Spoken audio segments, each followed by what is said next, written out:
when she gets to drinking, she takes hammers or either shoe, just about anything she could get a hand on and hit me with it. Where would she hit you? My head, my back, my neck, my shoulder. He took me with that wire and he hit me for nothing.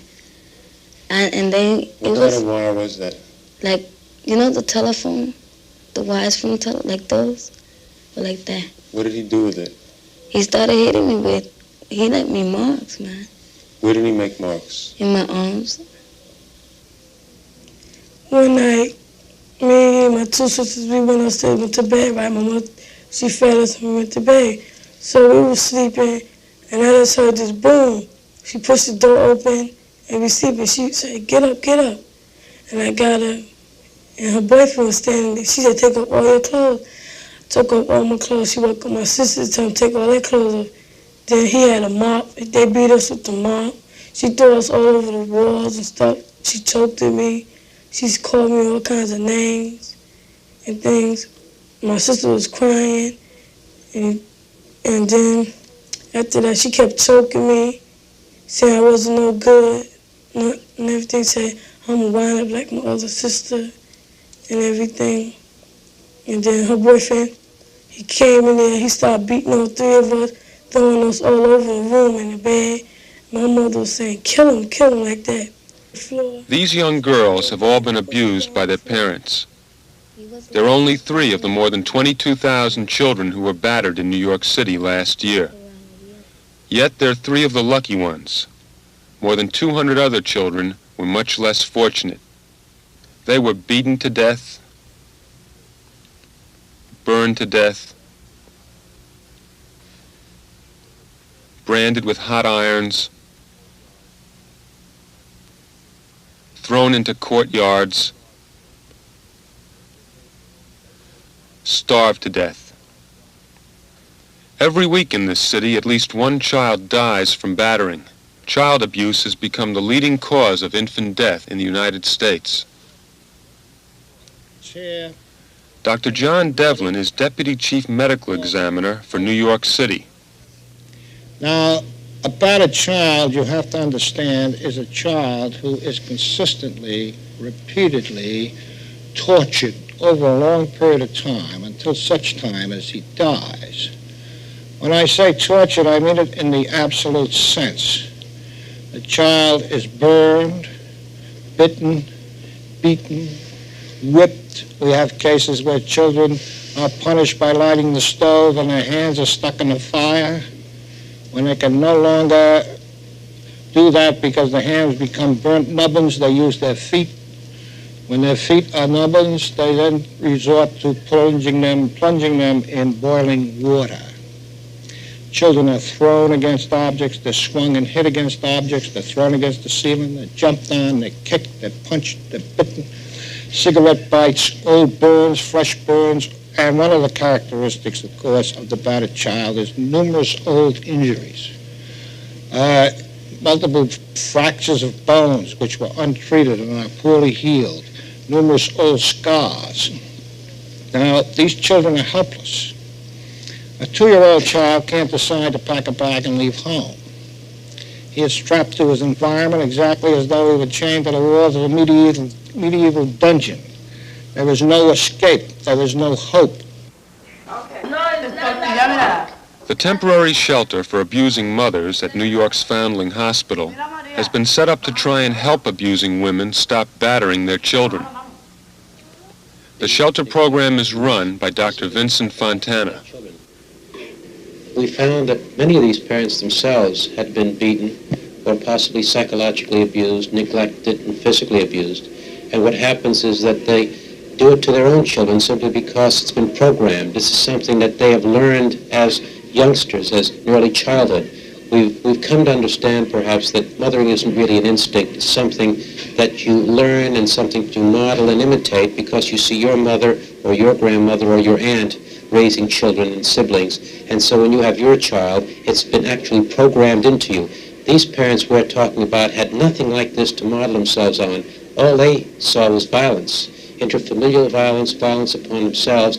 And so when they become adults, their only way of acting out during times of crisis is usually one of violence, and it's usually the child who happens to be there that suffers. The abusing mothers live in the shelter for 3 months with their children. They receive intensive individual and group therapy and are taught how to cook for, feed, play with, and care for their children. All the mothers were abused children themselves. This young woman was abandoned by her mother when she was 3 and placed in a series of foster homes. Later she married, but was then divorced and was left alone to care for her young son. I was just getting very aggravated with the baby. He wouldn't listen to me. And I used to get frustrated because I didn't know how to cope with him. I tried different punishments, but nothing seemed to work. Later I resorted to hitting him because nothing seemed to work, and I was just getting so frustrated and aggravated because everything was being destroyed that I worked so hard to get. What would you hit him with? At first I was hitting him with my hand, and I hit him with a paddle. That was before I came in here. And he had a few marks on his legs and a mark on his face. But not from the paddle, that was from my hand in the ring. But you got angry at him. Oh, yes. Could you describe that feeling? What is it like? I don't Like a volcano. Excuse me? Like a volcano erupting. And that's exactly it. I would keep, telling him, don't touch this, don't touch that. And he'd keep it up, until I'd really explode. It was every day I got up and I saw something else. And all I was doing was cleaning all day. It takes 5 minutes to destroy, and all I would do is clean. I didn't have time with him because he was just messing up too many things. And it would take me so long to get all these things done. And then by the time I'm cleaning one thing up, he's into something else. And it was just too much for me. I couldn't handle it. And then what did you do? I'd make him stay in his room. And I'd close the door until I got what I had done, until the mess was, finished. But then I'd go into the bedroom and something else would be done in there. Would you hit him then? Yes, I would. For the most part, we talk about these parents, they're not all crazy. And this is one of the fallacies that we say, well, they're all crazy. To do anything like this, you have to be mad. Well, the facts are that only 10% of them are schizophrenic or psychiatrically unfit. Then why do they do it? For the most part, the 90% we're talking about, you wouldn't be able to tell a difference if you were at a PTA meeting, a cocktail party, or walking down the street until that parent gets behind closed doors, the frustrations, the stresses and strains, and then because they have a potential, perhaps, they go beyond that thin line and they strike out at the child. I just felt that, everything was crumbling. I didn't know what to do with him. Every time I yelled at him, I felt guilty, or if I had to hit him, I felt guilty, or even to punish him, because I just didn't know what to do anymore. I just gave up then. I finally gave up. They're isolated people, they're lonely people, they have no friends, and when they strike out because there's no one there to help them. It's just that I have nothing. I have no life. I have nothing to look forward to. Nobody at home, it's just me and the baby. Half the times I used to sit down and cry. And he'd say, don't cry, Mommy, everything will be all right.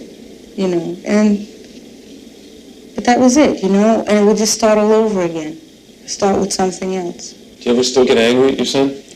Yes. How do you feel when you get angry at him? That I want to punch him. Or that I want to hit him when he doesn't listen. This 15-year-old mother is suspected of battering her infant son. She can remember the treatment she received from her foster mother.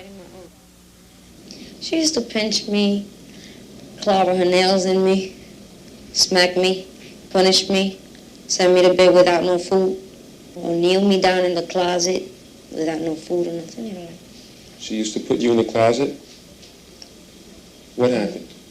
She used to have me there about an hour, maybe all night. If I used to say a lie or anything, she used to take a jar of salt, just empty it all in my mouth, make me swallow. I used to go to sleep crying all the time also. Praying to God that my father would come around and I would tell him so he could take me out. But that day never used to come. Experience. At the shelter, group mothers like Sister Marie Therese try and show the abusing women how to give their children affection and love. And sometimes I'll be very demonstrative, and love those little ones and hope that the mother sees that and is not afraid to give that same kind of love to her little ones. Sometimes they're afraid to do that, afraid to give, And even in loving her child, she could be afraid that that child would not return that love because she probably loved her parents somewhere along the line and there wasn't any love in return. So she in turn is afraid to love her child for fear she won't get that love back. So when I give the child this love, I love little ones. That's basic. But I'm hopeful that the mother will understand that contact, that physical bodily contact is very important to that little, and I'm just hopeful that she sees that. Do you love to be loved, Jose? Huh? Oh, yeah. Let's see this one. Unfortunately, the shelter program is limited. Only 8 mothers and their children can receive treatment at any one time. So far, 60 families have been helped. For all the mothers, though, this is their last chance to keep their children. The progress of each of them is evaluated, and a decision is made as to whether or not she'll be able to retain custody of her child.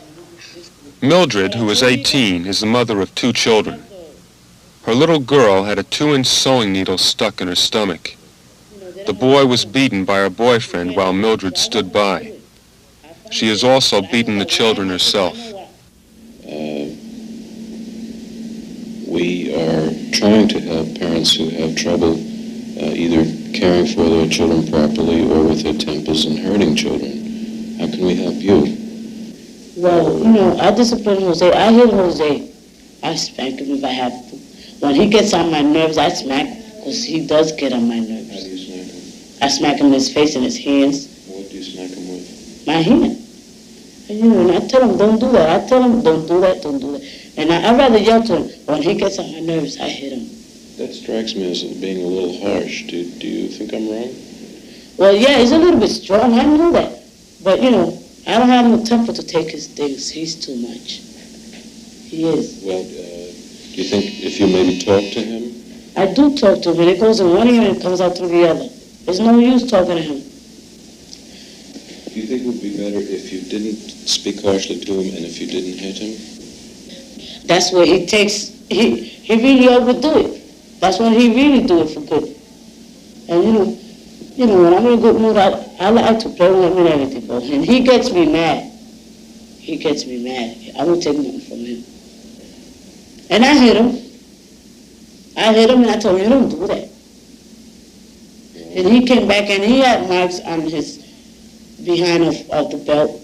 And they told me what happened to him. I told him I hit him. 2-year-old kids are very, they're aggressive and fresh sometimes. But that's what you got to teach them. They're ready for 2 to 3 or 4. That's what you got to be teaching your kids. Because if that's when that time comes up, and that's when the time you leave them do what they want, think when they grow older. Well, some people manage to do it without having to. Some people, when the people got, they control themselves. Well, I think all of us are concerned because hitting can go a little further and a little further, and then all of a sudden it's gone too far. I find myself I'm mean once in a while. You have too much of a temper for a person your age? Yeah. I'm too much, I tell you. Yeah. And then when I get mad and I can't take it out on nobody, I start breaking things. I'm like this. At home, I used to do it in my house when I was with my father, and he used to let me go out nowhere and leave me in the house. And then hit me. I used to go to my room, I used to turn it upside down, break everything I had in my room. How old were you then? I was around 13 to 15. I've been like this since I was small. When I get mad at somebody, I go in my room and close that door and I start thinking and thinking. And I'm so mad, I'm mad at myself that I start crying because I can't take it out on nobody. I'm like this, I start crying. At home, when I used to be small, I used to take myself, beat myself up, punch myself, jump on the floor, hit myself across the floor, and start pulling on my hair. You serious? Yes, I'm serious. And you go ask my father. My father used to hit me because of that. When I used to get mad, I used to pull on my hair and start taking on my hair. I used to steal on my hair in my hand, punching on myself, hitting my across the forehead, and scratch on my face. I used to scratch on my face, grab my face like this and scratch it. My father tells me. Why would you get mad? My father used to hit me and do something. Like my sisters used to take something away from me that it was mine. You know, that I got it for me. And they used to take it and break my things. And I told my father, she did this, she did that. And my father said, that's not, she's your sister. I used to get mad because they didn't used to let me beat her up. Your father was very rough and very tough and nasty to you. Mm-hmm. Now, you're not treating your children that way. The same way, no. But I find myself at 8. But I feel that you are a bit harsh and tough. Let me explain this to you. When my father used to treat me real bad, none of you were around, right? You think I'm treating my kid rough because you didn't see the way my father treated me. You see the way I'm treating my kids, right? So you think that's rough for you. But for me, that was there. I was the one who was being in it. I found myself, I'm treating my kids okay for the way my father treated my kids. You know what I'm trying to say. Okay, right? So I think you're saying, and that sounds, I agree, that you've done better than my father did. That's right. Could you do even better? I could do better. How? By doing it better, I could. I don't mean being a perfect mother, but could you be easier and calmer and yes, I could. Yeah. Gentle with it? But it comes the time that my head blows over and I can't. Even as we were filming, the shelter staff was deciding that Mildred's children weren't safe with her. In order to protect their lives, they were taken away from their mother. Mildred is just 3 years older than this young girl. She's been beaten by her mother and has been taken to a New Jersey hospital. I went to bed and she came upstairs, opened the door and said that I don't want to listen to her and don't want to bring no books home and I think I'm grown. And started beating me and I had said, Mommy, stop. And then she had grabbed me by my neck and I had her fingernail. She said if I break her fingernail, she's going to choke me. Apparently, she had gone out to the movies with a girlfriend. Came home, went to sleep, was awakened by her mother who had been drinking, and was then in a rage over the fact that she'd gone to the movies, began to hit her with an electric cord. And she had it folded over. Yeah. That's a very typical way that abusive parents abuse their children. They take an ironing cord or an electric cord, and it's folded over, and it's used to beat the child with, usually across the arms or legs or buttock. Like, when they peel the thing, that white thing off? Yeah. Some of them little things were sticking out. I guess I got these. You got the scratches from that. How long did she hit you for? I don't know. She kept swinging, and then I had felt my arm, and I said, Mommy, stop. So when you see marks like this, you have to be very suspicious. However, when she came into the hospital, she was filled with bruises and welts and marks, which have gone away essentially today. This is after about 2 or 3 days. You can see her also on her leg, some of the marks that are still prominent across here, which are caused by the long part of the electric cord. What happened after she stopped beating you? She told me to go mop the kitchen floor. To go mop the kitchen floor? Even though you had all the bruises on your arms and legs? Uh-huh. What did you do? Took mop the kitchen floor, and then I went upstairs and started crying. Mm-hmm. Did you mop the kitchen floor up? Mm-hmm. And did she say she was sorry afterwards? She had went in the room and went to bed. She went to bed. Mm-hmm. And then what did you do?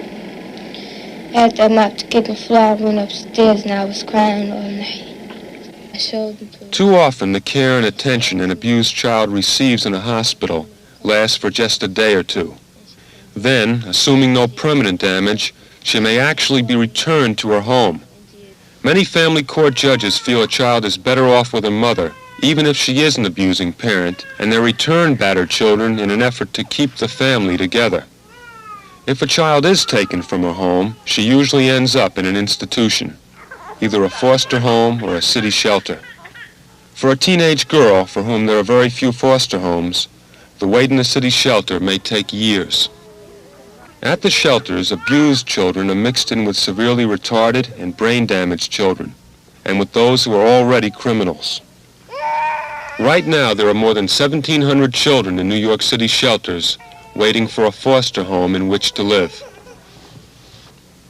In Canarsie, a mainly white, middle-class community, cases of child abuse have been increasing. There have been more than 100 of them so far this year, many for neglect as well as psychological and emotional abuse. This woman is the mother of 4 children and comes from a well-to-do Brooklyn family. But she became addicted to heroin and severely neglected her children. Now she's faced with the problem of caring for her 2 younger sons. Well, as I said, I'm going to be 39, and from the time I was 17, I had my first son. I used drugs. I used drugs for 15 years. In between, I had children. I had my other son, and after the drugs was a methadone I was on for 7 years, and I really just came out of my shell about a year ago. And 20 years have really gone by that I didn't live, I just existed, because you can't call it living from one fix or one drink or one whatever. I didn't contribute anything to them. But you understand, I was too involved in myself and my own problems. They didn't have a mother. I was for me. Oh my God. They didn't have a mother. I was a junkie. And if you're a junkie, you can't, there's no love for anybody else in your life. It was a 24-hour, it was a 48-hour day. How could you do this to your own 2 kids? Not my own 2 kids. How could I do it to myself? I did it to myself. I waited 20 years for nothing. It's my life. I'm no good to me. I'm no good to nobody. Yeah, I feel for them. Sure I do. But I still come first. Now I want to try to help myself now. Then I want to help them. You know, everybody puts such an emphasis. You got children. Anybody can have children. Cats and dogs have litters. But what the hell good is it? Yeah, a big deal. Oh, you're lucky you got 4 children. Good, 4 children. Fine. Can I have a set of tea, too? I'm trying now to get my feet on the ground. As I said, I'm just opening my eyes. I'm aware of things now. It hurts. Believe me, it hurts me to say things that like, yeah, all right, later. Push them off. Fine. It hurts, eh? But when I'm saying, when I'm doing it, at the time, if my needs were greater, I fulfilled my needs. I couldn't think of them. Herbert Schwartz is a social worker who's been trying to help this mother and her children. Are the children safe in that home? Physically safe. Yes. I doubt if they will be murdered by her. And it sounds godlike, but it has not happened. She gets uptight, she gets angry, she gets frustrated, but she doesn't hit them. See, I think what will happen is that the kids will get hurt out in the street. These kids hang out in the street. They're out till all hours of the night. They are hustlers. It's the proverbial street urchins. That's what these kids are. That's where they'll get hurt, not in the home.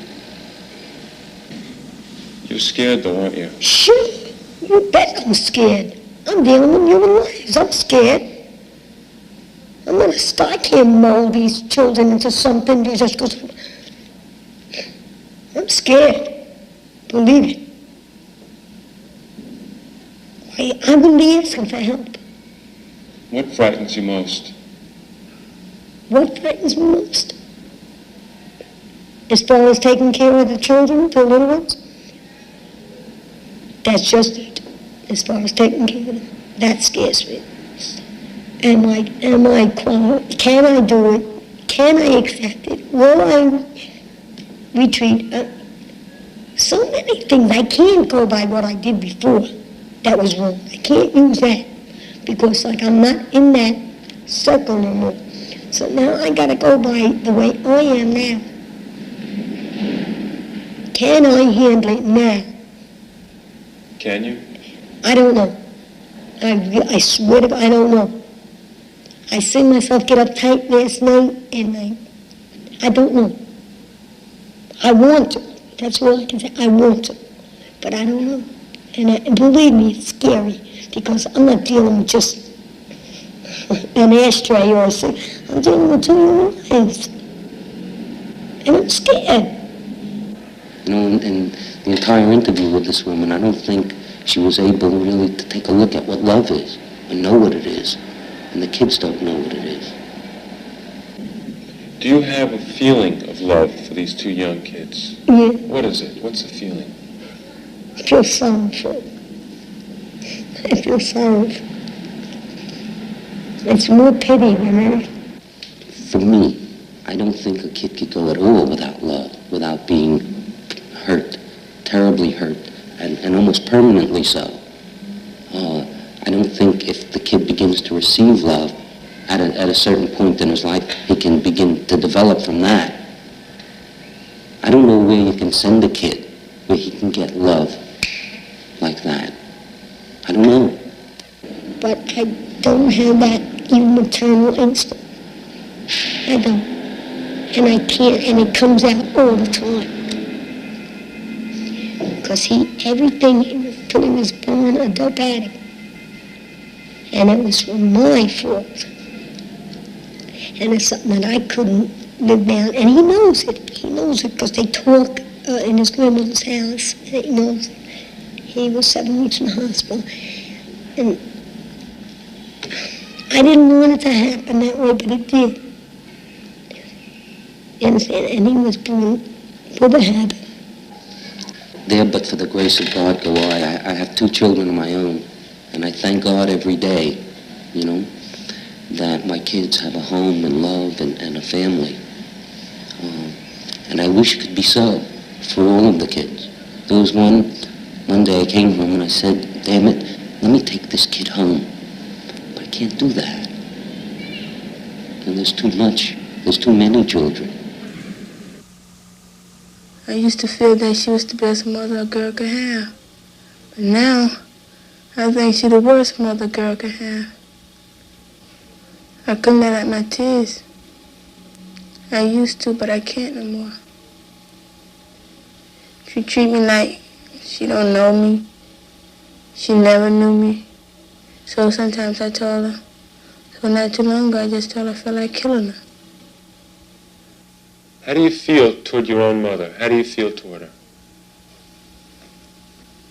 Hate her.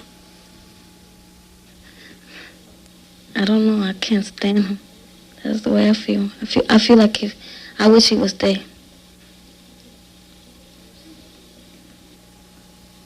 What kind of mother do you think you'll be? Better than the one I had. That's the hope, that these young girls will someday become good mothers, that they'll treat their children with tenderness and with love. The frightening probability, though, is that they too will strike out, beating and battering their own children just as they were battered themselves. It's a terrible cycle. What's at stake are the lives of children. Beaten to death, burned to death, branded with hot irons, thrown into courtyards, starved to death.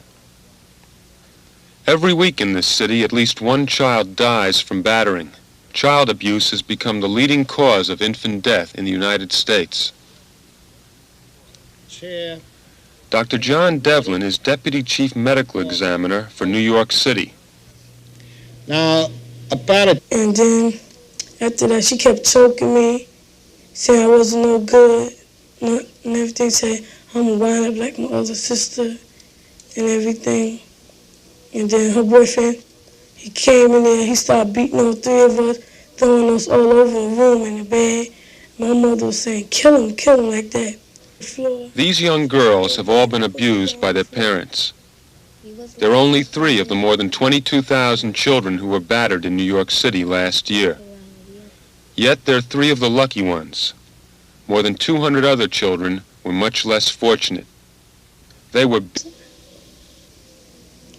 One night, me and my 2 sisters, we went upstairs, went to bed, right? My mother, she fed us and we went to bed. So we were sleeping, and I just heard this boom. She pushed the door open, and we sleeping. She said, get up, get up. And I got her, and her boyfriend was standing there. She said, take off all your clothes. I took off all my clothes. She woke up my sisters, told them to take all their clothes off. Then he had a mop. They beat us with the mop. She threw us all over the walls and stuff. She choked at me. She's called me all kinds of names and things. My sister was crying. And when she gets to drinking, she takes hammers, or either a shoe, just about anything she could get a hand on and hit me with it. Where would she hit you? My head, my back, my neck, my shoulder. He took me with the wire and he hit me for nothing. And then What kind of wire was that? Like, you know the telephone? The wires from the like those? Or like that. What did he do with it? He started hitting me with, he left me marks, man.